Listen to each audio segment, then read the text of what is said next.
Hello. Hello बच्चों, कैसे हो आप लोग। आज हम लोग स्टार्ट करने जा रहे हैं सॉलिड स्टेट, जो न्यू चैप्टर है, क्लास 12th का है। इससे अगर बोर्ड की बात करें हम लोग, है ना, अगर बोर्ड की बात करें तो बोर्ड में लगभग, है ना, लगभग 2 to 3 क्वेश्चंस पूछे जाते हैं, जो ऑब्जेक्टिव टाइप्स के होते हैं। स्टेट बोर्ड, बिहार बोर्ड की बात करें तो उसमें भी लगभग 2 से 3 क्वेश्चंस ऑब्जेक्टिव पूछे जाते हैं लगभग। और अगर हम लोग शॉर्ट क्वेश्चन की बात करें, है ना, शॉर्ट क्वेश्चन की बात करें जो 2 नंबर्स का होता है, वो एक क्वेश्चन लगभग पूछे जाते हैं। अप्रोक्सीमेट अगर आप हम लोग देखें, इस चैप्टर का वेटेज कुछ 5 नंबर का है ना। और हम लोग नीट की अगर बात करें तो नीट में लगभग इससे लगभग हमारा पूछा आता है 1 से 2 क्वेश्चन पर ईयर, ये पर ईयर है। वही अगर हम लोग जेईई मेंस की बात करें तो उसमें भी लगभग 1 क्वेश्चन तो हर एक साल लगभग पूछे जाते हैं। नीट में 2 क्वेश्चन का मतलब हुआ 4, एक क्वेश्चन का 4 नंबर, इसका मतलब ओवर 8 मार्क्स कंटेन करता है नीट में। और हम लोग बात करें जेईई में लगभग 4 मार्क्स कंटेन करता है। तो चलिए हम लोग स्टार्ट करते हैं। आज पढ़ेंगे बेसिक इंट्रोडक्शन। हमारा कंप्लीट लेक्चर सीरीज अवेलेबल होगा यूट्यूब पे, आप वहां से चेक कर सकते हैं प्लेलिस्ट से। ओके, चलिए स्टार्ट करते हैं। तो सबसे पहले हम लोग बात करते हैं कि मैटर्स किसे कहते हैं। अगर हम लोग मैटर्स की बात करें तो मैटर्स हम लोग कहते किसे, कि the thing which occupy space, है ना, ऐसा कोई वस्तु जो क्या हो, स्पेस को ऑक्यूपाई करता है। ऑक्यूपाई स्पेस नहीं, और साथ में क्या, अगर उसके पास कुछ मास हो, है ना, contain some masses, and that can be feel by the, है ना, जिसे हम लोग फील कर सके, जिसे महसूस कर सके, उसे हम लोग क्या कहते हैं, मैटर्स कहते हैं। मतलब हम क्लास 9 से पढ़ते आ रहे हैं कि मैटर्स किसे कहते हैं, the object which can occupy space and contain mass. So अगर हम लोग बात करें, मैटर्स 3 प्रकार के होते हैं। कौन कौन, सॉलिड, लिक्विड और गैस। अब इस सॉलिड, लिक्विड और गैस को अगर हम लोग डिफाइन करने की कोशिश करें तो हम लोग 3 बातों पे से डिफाइन करते हैं। सॉलिड को on the basis of shape, on the base of volume, on the base of उसके बीच में मॉलिक्यूल्स, मॉलिक्यूल के बीच में लगने वाला फोर्स ऑफ अट्रैक्शन, इसको बोलते हैं हम लोग इंटरमॉलिक्यूलर फोर्स ऑफ अट्रैक्शन। इस तीनों बेसिस पे हम लोग सॉलिड, लिक्विड और गैस को डिफरेंशिएट करते हैं। अगर हम सॉलिड की बात करते हैं या लिक्विड की बात करते हैं या गैस की बातें करते हैं तो क्या होता है, सॉलिड का शेप जो होता है वो फिक्स होता है, जो हम लोग क्लास 9 से पढ़ते आ रहे हैं। सॉलिड का शेप क्या होता है, फिक्स होता है। वही अगर लिक्विड की बात करें, है ना, मान लेते हैं अपन 1 गिलास वाटर लिए। अब 1 गिलास वाटर लिए हो, अब इस वाटर को आप क्या करो, बाल्टी में डाल दो।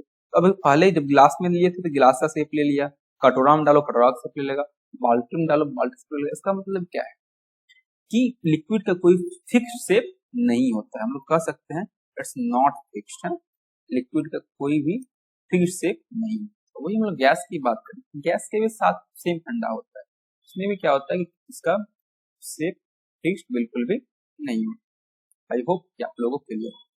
वही हम लोग वॉल्यूम की बात करें तो सॉलिड का वॉल्यूम, जो कि जो साइज है और वॉल्यूम होता है, वॉल्यूम में क्या होता है, हमारा फिक्स होता है। वो अपनी मर्जी से, अपनी मर्जी से आगे छोटा कम ज्यादा नहीं हो सकता है ना, वॉल्यूम इसका ही फिक्स होता है ना। अच्छा, अगर वो लिक्विड की बात करें तो उसमें क्या होता है कि अगर हम लोगों ने 1 बोतल पानी लिया है तो 1 बोतल पानी ही लेगा, बस शेप अलग अलग। मतलब हम लोग कह सकते हैं कि सब वॉल्यूम भी फिक्स होता है।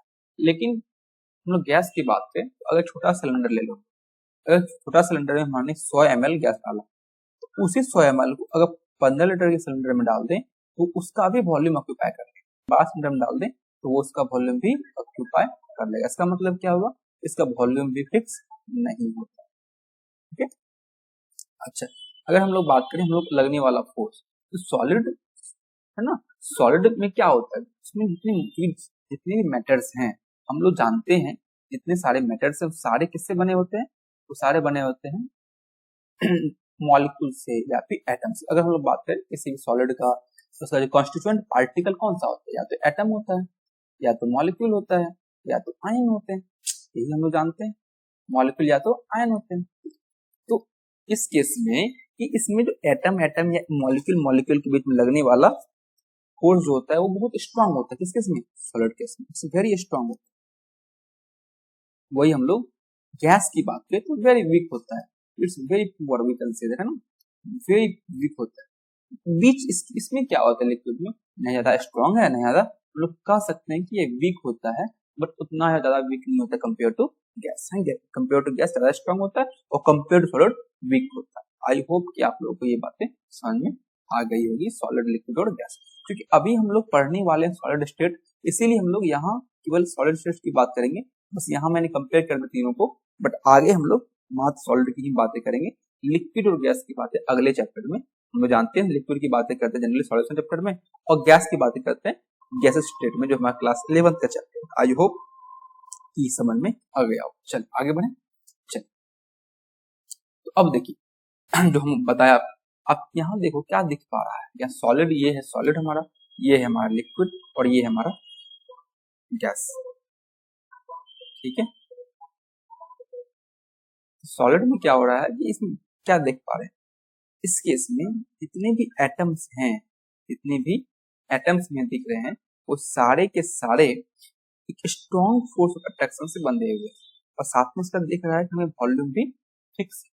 और सबसे अच्छी बात, एक बात और देखिए, वो लिक्विड में देखिए क्या हुआ, लिक्विड में अतर ततर फैला हुआ है ना, ऐसे फैला हुआ। इसमें इसमें देखिए क्या लग रहा है कि हमें एक स्ट्रॉन्ग फोर्स ऑफ अट्रैक्शन भी वर्क कर रहा है, लेकिन इसमें स्ट्रॉन्ग फोर्स नहीं वर्क कर रहा है, क्योंकि मैं देख रहा हूँ कि मॉलिक्यूल दूर दूर जा रहे हैं, या फिर जैसे मनते ऐसे रेंडमली अरेंज्ड है, इसमें है ना, रेंडमली अरेंज। अगर इसको हम लोग बाल्टी में ले लें, कटोरा में डाल दें, उसका सिर्फ ले लेगा आराम से, है ना। तो वही यहाँ देखिए, यहाँ मॉलिक्यूल बहुत दूर है, इसका मतलब कि इसके बीच लगने वाला फोर्स क्या है, वो वीक है। इस पिक्चर से हमको इससे ज्यादा कुछ हमको समझ नहीं आ रहा। आगे चलते हैं। सॉलिड की बात करें, सॉलिड दो तरह के होते हैं, है ना। सॉलिड दो टाइप के होते हैं, एक होता है क्रिस्टलाइन सॉलिड, एक होता है एमोर्फस सॉलिड। क्रिस्टलाइन सॉलिड और एमोर्फस। क्रिस्टलाइन सॉलिड क्या होता है, देखिए अगर हम लोग इस पिक्चर को देखें थोड़ा सा, इसमें क्या देख पा रहे हैं, इसमें जितने भी एटम्स हैं, क्योंकि हमें पता है सॉलिड किससे बना होता है ना। अगर हम लोग कोई मॉलिक्यूल की बात करें, मेटल्स की बात करें, सॉलिड की कॉन्स्टिट्यूएंट पार्टिकल की बात करें, बना हुआ किससे है, तो बना होता है या तो एटम से, या तो मॉलिक्यूल से, या तो आयन से, ठीक है। मतलब अगर कॉन्स्टिट्यूएंट पार्टिकल ऑफ सॉलिड पूछे, दैट इज एटम, मॉलिक्यूल और आयन। बात समझ में आ गई। अब सॉलिड को मैंने डिवाइड कर दिया दो पार्टों में, क्रिस्टलाइन और एमोर्फस में। तो हमें क्या देख पा रहे हैं, यहाँ जो एटम्स हैं या फिर जो आयंस हैं अरेंज्ड एक पर्टिकुलर ऑर्डर में अरेंज्ड है। देखिए एक लाइन से अपन ड्रॉ किए, एक लाइन में दिख रहा है, यहाँ में देखिए एक लाइन में दिख रहा है, एक यहाँ से अगर नीचे जाए तो यहाँ भी एक लाइन में दिख रहा है। मतलब है कि एक पर्टिकुलर अरेंजमेंट है यहाँ एटम्स का। इसमें क्रिस्टलाइन सॉलिड में क्या दिख रहा है हमको, एक पर्टिकुलर अरेंजमेंट दिख रहा है किसमें, सॉलिड का, है ना। यहाँ एक थ्योरी, एक रेगुलर अरेंजमेंट में दिख रहा है। तो क्रिस्टलाइन सॉलिड में क्या होता है, एक रेगुलर 3D अरेंजमेंट होता है पार्टिकल, एक रेगुलर अरेंजमेंट होता है। जबकि यहाँ क्या देख पा रहे हो, यहाँ से यहाँ गए, फिर यहाँ से इधर, या एक कोई पर्टिकुलर अरेंजमेंट बिल्कुल भी नहीं दिख, है ना। अरेंजमेंट से दिख रहा है कि मतलब एक कोई फिक्स अरेंजमेंट इसमें नहीं है, मतलब इसमें जितने भी एटम हैं इरेगुलर अरेंज्ड है ना, इरेगुलर अरेंज्ड। तो समझ में आया, अगर हमारा जो पार्टिकल है अगर रेगुलर अरेंज्ड हो, है ना, तो उसे बोलेंगे क्रिस्टलाइन सॉलिड। अगर है ना एक डिफाइंड अरेंजमेंट हो, एक डिफाइंड है ना, एक डिफरेंट अरेंजमेंट हो, है ना, उसको बोलते हैं हम लोग डिफरेंट अरेंजमेंट हो, उसको बोलते हैं हम लोग क्रिस्टलाइन सॉलिड। अगर इनडिफरेंट हो या फिर इरेगुलर हो, उसको बोलते हैं हम लोग एमोर्फस। आई होप आपको समझ में आया। अब अगली बातें करते हैं, हम क्रिस्टलाइन सॉलिड डिफाइन करने की कोशिश करें। The solid which have a different regular arrangement and characteristics geometrical shape, है ना। तो अगर अरेंजमेंट डिफरेंट है, शेप भी क्या होगा हमारा, ज्योमेट्री भी क्या होगा, एक डिफाइंड ज्योमेट्री हो, है ना। ऐसे सॉलिड को बोला जाता है क्रिस्टलाइन सॉलिड। जैसे एग्जांपल की बात करें तो NaCl हो गया, आयरन हो गया, गोल्ड हो गया, सिल्वर हो गया, गोल्ड हो गया, एल्यूमिनियम, सारे के सारे क्रिस्टलाइन सॉलिड है। तो इसमें भी क्या होते हैं, इसमें एक पर्टिकुलर एक फिक्स्ड अरेंजमेंट होता है ना। अभी हम लोग देखेंगे आगे। चलिए कोई हम एमोर्फस की बात करें, एमोर्फस में क्या होता है हमारा, the solid which have irregular arrangement, और उसका कोई एक डिफरेंट शेप नहीं होती, है ना, वैसे उसे बुलाते हैं एमोर्फस सॉलिड। जैसे एग्जांपल ले लें हम लोग ग्लास, प्लास्टिक या रबर की बात, है ना। तो हम लोगों ने डिफिनेशन देख लिए क्रिस्टल सॉलिड कैसे कहेंगे, एमोर्फस सॉलिड कैसे कहेंगे। तो हम लोग बातें करते हैं कि दोनों में अंतर क्या है। तो हम लोग जस्ट अभी बात किया कि क्रिस्टलाइन सॉलिड की क्या होती है विशेषता, कि वो उसका रेगुलर ज्योमेट्री एंड शेप होता है ना, एक रेगुलर होता है, एक अरेंज्ड वे में होता है। जबकि एमोफस की बात करें वो इरेगुलर ज्योमेट्री एंड शेप होता है उसका, है ना। वही मेल्ट, अच्छा अगर अरेंजमेंट फिक्स होगा तो ऑब्वियसली है कि इसका मेल्टिंग पॉइंट भी क्या होगा हमारा, फिक्स होगा, है ना। मेल्टिंग पॉइंट बॉइलिंग पॉइंट भी उसका क्या होगा, शार्प मेल्ट। लेकिन हम लोग एमोफस की बात करें, है ना, उसमें क्या होता है, ऐसा बिल्कुल नहीं होता, है ना। अब बोलो सर ऐसा क्यों नहीं होता, आज से एग्जाम्पल लेते हैं।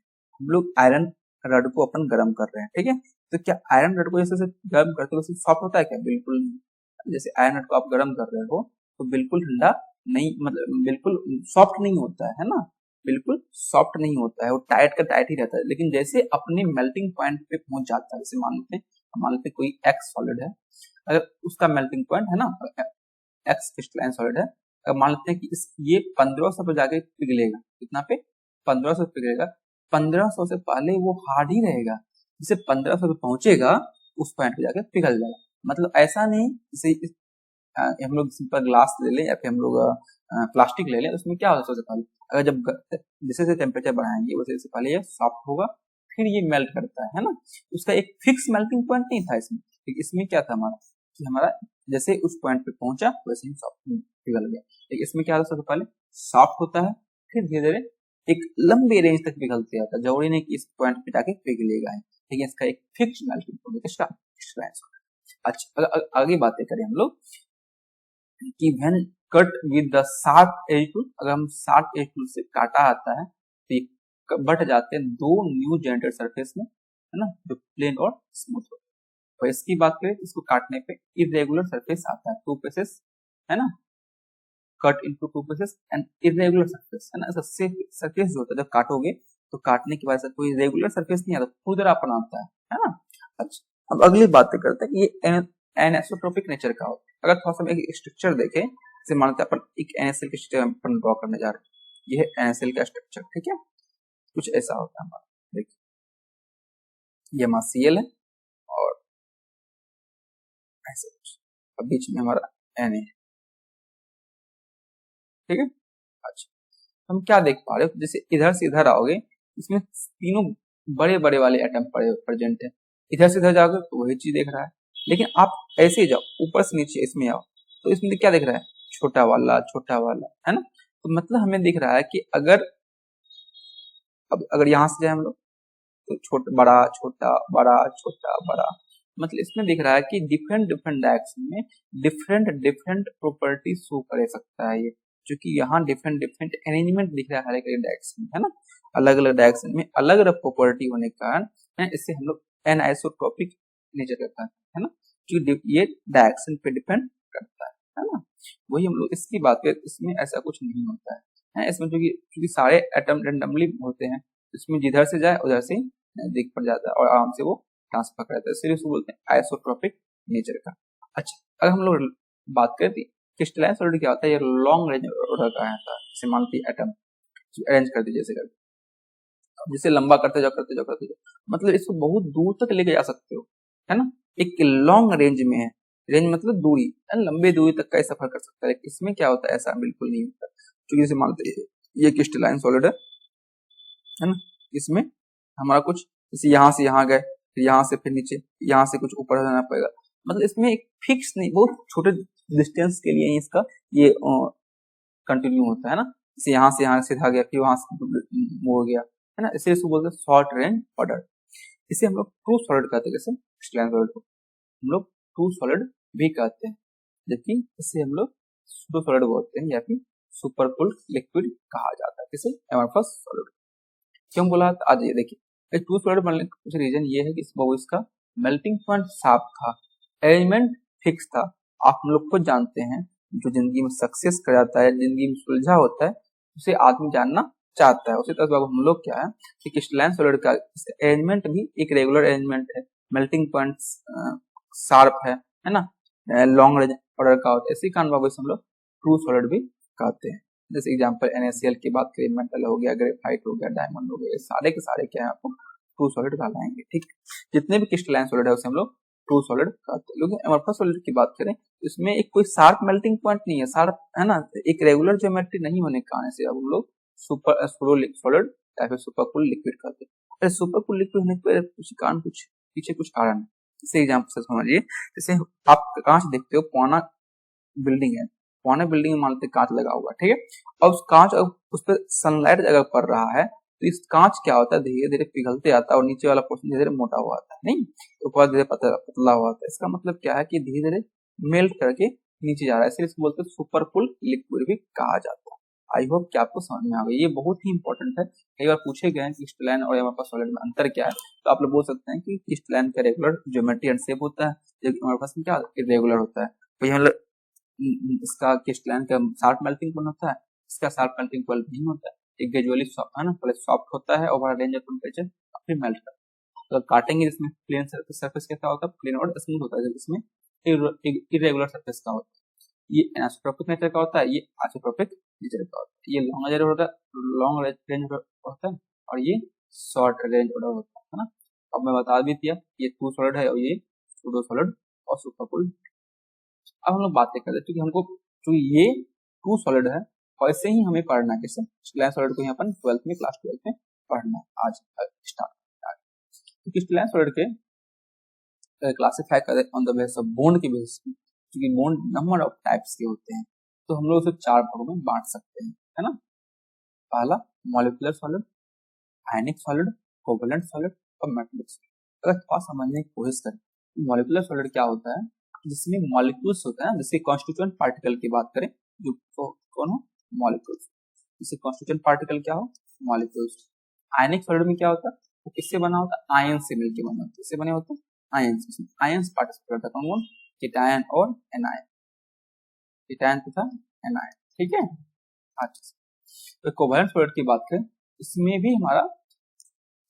हमारा जनरली एटम पार्टिसिपेट करता है, क्योंकि एटम और एटम के बीच में कोवलेंट बॉन्ड बनता है, तभी ये कोवलेंट सॉलिड का फॉर्मेशन करता है। अगर मेटलिक सॉलिड की बात करें, इसमें जनरली कैटायन था, है ना, जो मेटल है उससे कैटायन, मेटलिक कैटायन कह सकते हैं, मेटल कैटायन तथा इलेक्ट्रॉन्स, है ना। तो हम लोग क्या देखें, जो कंस्टिट्यूएंट पार्टिकल की अगर बात करें, तो मॉलिक्यूलर सॉलिड में मॉलिक्यूल्स होता है, आयनिक सॉलिड में आयंस होते हैं, कोवलेंट सॉलिड में एटम्स होते हैं, जिसके बीच में कोवलेंट बॉन्ड बनता है, एटम एटम में कोवलेंट बॉन्ड बनता है, एक नेटवर्क, है ना।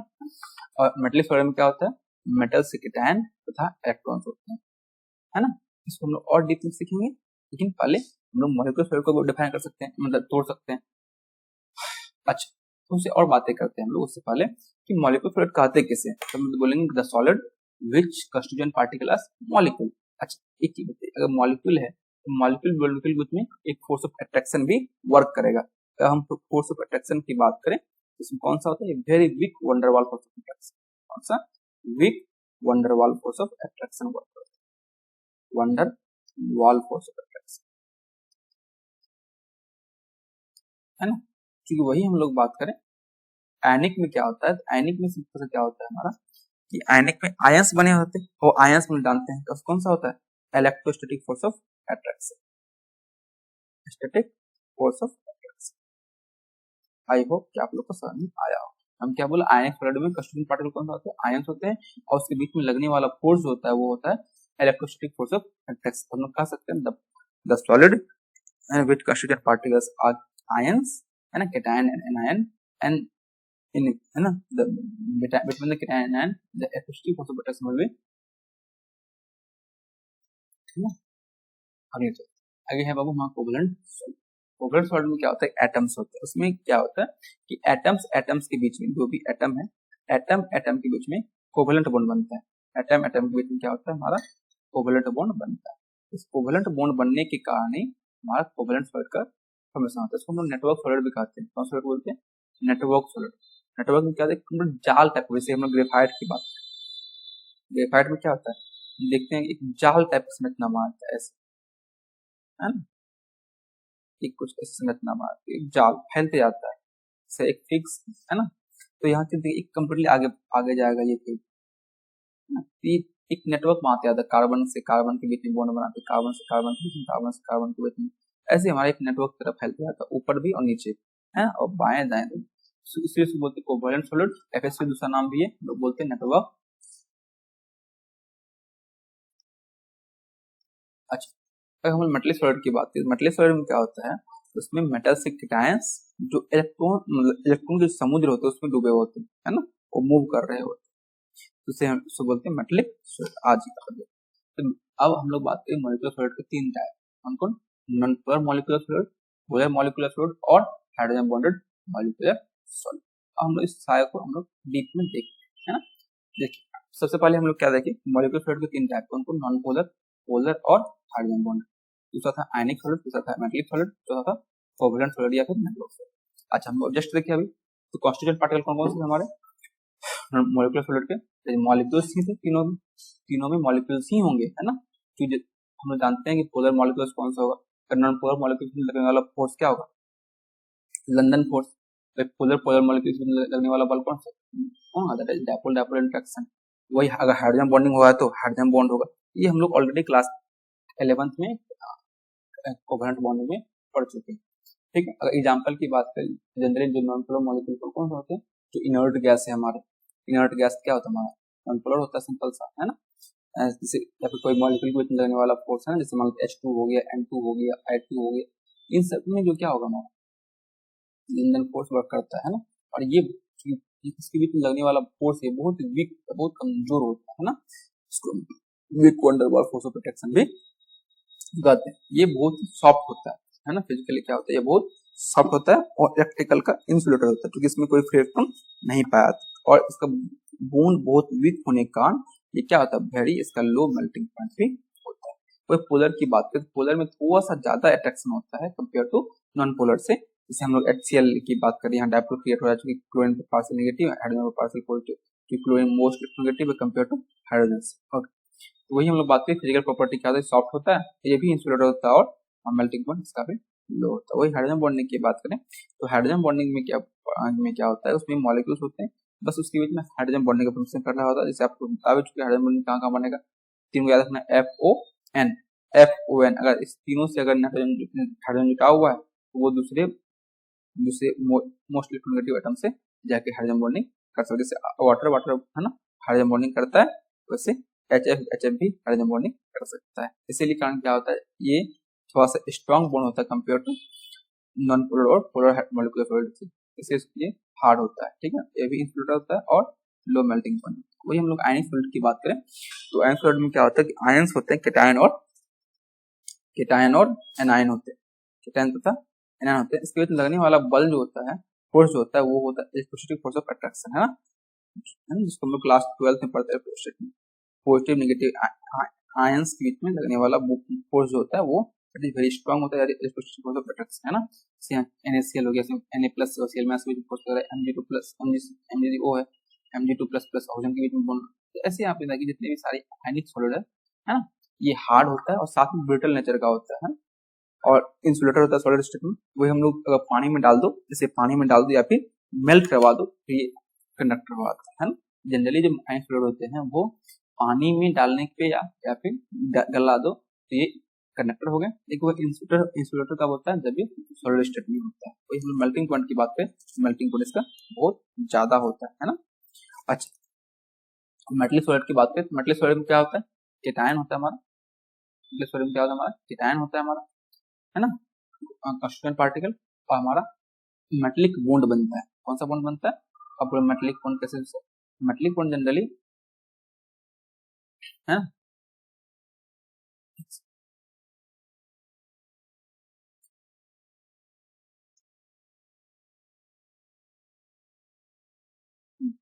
तो मेटलिक बॉन्ड कैसे है ना, जनरली मेटल के कैटायन कर्नेल बोलते हैं, तथा ये किसमें होते हैं, ये उसके जो इलेक्ट्रॉन जो छोटे इलेक्ट्रॉन था उसमें इलेक्ट्रॉन के समुद्र में डूबे हैं। मतलब जनरली इसमें क्या होता है, जो कैटायन मेटलिक कैटायन है वो इलेक्ट्रॉन्स के समुद्र में डूबे होते हैं, है ना। और उसके बीच इस मेटल कैटायन और इलेक्ट्रॉन के बीच लगने वाला बल जो फोर्स जो होता है उसको बोलते हैं मेटलिक बॉन्ड भी कहते हैं, या फिर इसको हम लोग कौन सा बोलते हैं, that is electrostatic force of protection भी कहा था। कोई दिक्कत वाली बात है नहीं। आयरन हो गया, कॉपर हो गया, Ag हो गया, Au हो गया, Al हो गया, Mg, ये नंबर ऑफ हमारे एग्जांपल्स अवेलेबल। तो फिजिकल स्टेट की बात करें हम लोग तो ये हार्ड होता है बट मैलिएबल तथा डक्टाइल भी होता है। ये कंडक्टर होता है, करंट का जो इसमें इलेक्ट्रॉन पाए जाते हैं, ये एक दूसरे का कंडक्टर है और इसका मेल्टिंग पॉइंट भी हाई है। अगर वही कोवैलेंट सॉलिड की बात, इसमें हमारा कॉन्स्टिट्यूएंट पार्टिकल क्या होता है, एटम होता है और एक कोवेलेंटली बॉन्डेड होता है वो, है ना, मतलब कोवेलेंट बॉन्ड से इक्वल शेयरिंग से बंधे होते हैं और ये कंप्लीट जाल बनाता है ना, फैल जाता है, जैसे डायमंड को देखें ऑलरेडी है, जैसे SO2 हो गया बालू, इसको क्वार्ट्ज बोलते हैं, है ना, SiC हो गया, AlN हो गया, डायमंड हो गया, ग्रेफाइट हो गया, ये सब के सब हमारा नेटवर्क सॉलिड या कोवेलेंट सॉलिड। लेकिन हम इसमें देखिए एक एक्सेप्शन भी है, ये लगभग सारे के सारे हार्ड होते हैं, बस एक ग्रेफाइट को छोड़, ग्रेफाइट क्या होता है सॉफ्ट भी होता है और कंडक्टर भी होता है, जबकि बाकी सब क्या होते हैं इंसुलेटर होते हैं, जिसके पास कोई फिल्टर नहीं पाया जाता है, ऐसे मेल्टिंग पॉइंट जो होता है वो बहुत हाई होता है। चलिए तो आए हम तो आप लोग को समझ में आ गया। क्वेश्चन की बात करें तो बताइए, मुझे the following is amorphous solid, तो आपको दिख रहा है NaCl कैटायन एनायन से बना, इसका मतलब आयनिक सॉलिड है, जेडएनएस में भी वही है, कैटायन एनायन से बना, इसका मतलब आयनिक सॉलिड है, SiC एक नेटवर्क सॉलिड जैसे बताया आपको, SiC के एक नेटवर्क सॉलिड है या कोवेलेंट सॉलिड है, एक ही बचता है हमारा ग्लास जो कि हमारा एमोर्फस सॉलिड। अगला क्वेश्चन देखते हैं हम लोग, मुझे the following is crystalline solid, crystalline solid कौन सा है, अभी एक याद रखिएगा आप लोग, क्वार्ट्ज ग्लास है ना, जो क्वार्ट्ज है, क्वार्ट्ज ये कोवेलेंट सॉलिड है, कोवेलेंट मॉलिक्यूलर सॉलिड है, वही हम लोग क्वार्ट्ज ग्लास की बात करें है ना, ये एमोर्फस सॉलिड है, क्वार्ट्ज ग्लास की बात करें हम लोग, ये एमोर्फस सॉलिड है, ठीक है, ये हम लोग क्वार्ट्ज की बात करें क्रिस्टलाइन सॉलिड है, ठीक है, इसमें कौन सा क्रिस्टलाइन सॉलिड जो होगा मस्त क्रिस्टलाइन सॉलिड, और कौन सा क्वार्ट्ज मतलब क्या होता है Si होती है बालू, है ना, क्रिस्टल होती है। अच्छा नेटवर्क सॉलिड की बात करें कौन सा है, देखिए AlN ये नेटवर्क सॉलिड में आता है, SiC ये भी नेटवर्क सॉलिड है, ग्रेफाइट ये भी नेटवर्क सॉलिड है, क्वार्ट्ज भी नेटवर्क सॉलिड है, इसमें जाएगा आंसर O, है ना। आई होप कि आप लोगों को पसंद आया हो, लाइक कीजिए, शेयर कीजिए, सब्सक्राइब कीजिए, धन्यवाद।